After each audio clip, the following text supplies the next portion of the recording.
बिस्मिल्लाहिर्रहमानिर्रहीम। अस्सलाम वालेकुम दोस्तों, आज की हमारी इस वीडियो का मौजू है हज़रत सुलेमान अलैहिस्सलाम और हुदहुद। दोस्तों, आप सब जानते हैं कि हज़रत सुलेमान अलैहिस्सलाम को तमाम चरिंद परिंद और हैवानात की ज़बान समझ में आती थी। यूँ तो सभी परिंदे हज़रत सुलेमान अलैहिस्सलाम के ताबे फरमान थे, लेकिन आपका हुदहुद फरमाबरदारी और खिदमत गुजारी में बहुत मशहूर है।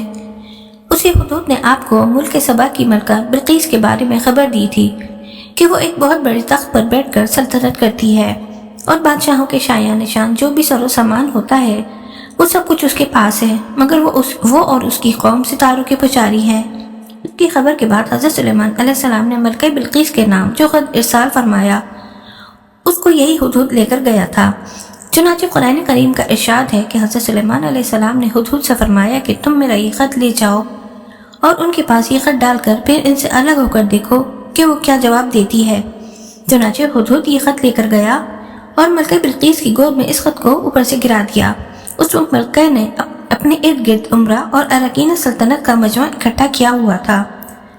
फिर खत को पढ़कर लरज़ गई और अपने अरकान से कहा कि ऐ सरदारों, मेरी तरफ एक इज्जत वाला खत डाला गया है जो हज़रत सुलेमान अलैहिस्सलाम की तरफ से है और बेशक वो अल्लाह के नाम से है जो बड़ा मेहरबान और निहायत रहीम है। खत का मजमून यह है कि तुम मुझ पर बुलंदी ना चाहो तो मुसलमान होकर मेरे हुजूर हाजिर हो जाओ। खत सुनाकर मलका बिल्कीस ने अपनी सल्तनत के अमीरों और वजीरों से मशवरा किया तो उन लोगों ने अपनी ताकत और जंगी महारत का ऐलान व इज़हार करके हज़रत सुलेमान अलैहिस्सलाम से जंग का इरादा किया। उस वक्त अक्लमंद मलका बिल्कीस ने अपने अमीरों और वजीरों को समझाया कि जंग मुनासिब नहीं है, क्योंकि इससे शहर वीरान और शहर के इज्जतदार बाशिंदे जलील व ख्वार हो जाएंगे। मैं ये मुनासिब ख्याल करती हूँ कि कुछ हदिया और तहाइफ उनके पास भेज दूँ। इससे इम्तहान हो जाएगा कि हज़रत सुलेमान सिर्फ बादशाह हैं या अल्लाह के नबी हैं। अगर वो नबी होंगे तो हरगिज़ मेरा हदिया कबूल नहीं करेंगे, बल्कि हम लोगों को अपने दीन के इत्बा का हुक्म देंगे, और वो सिर्फ बादशाह होंगे तो वो मेरा ये हदिया कबूल करके नरम पड़ जाएंगे। चुनांचे मलका बिल्कीस ने 500 गुलाम, 500 लोंडियाँ बेहतरीन लिबास और जेवरों से आरास्ता करके भेजे और उन लोगों के साथ 500 सोने की ईंटें और बहुत से जवाहरात, मुश्क व अंबर मैं एक खत के अपने कासिद के साथ भेजे। हुदहुद ये सब देख कर रवाना हो गया और हज़रत सुलेमान अलैहिस्सलाम के दरबार में आकर ये सब खबरें पहुंचा दी।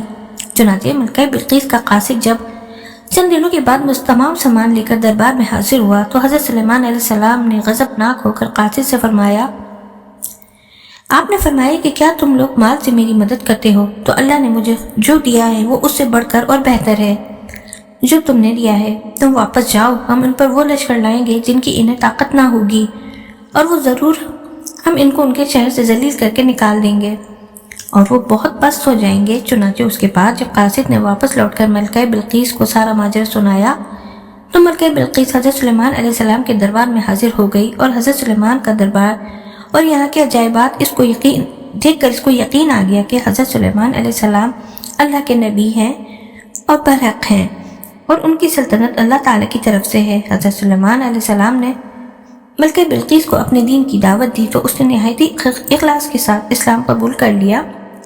फिर हज़रत सुलेमान अलैहिस्सलाम ने मलका बिल्कीस से निकाह करके इसको अपने महल में रख लिया। इस सिलसिले में हुदहुद ने जो कारनामे सर अंजाम दिए वो बिलाशुबा अजायबात आलम में से हैं, जो यकीनन हज़रत सुलेमान अलैहिस्सलाम के मौजूदात में से हैं। तो प्यारे दोस्तों, मैं उम्मीद करती हूँ कि आपको ये वीडियो ज़रूर अच्छी लगी होगी।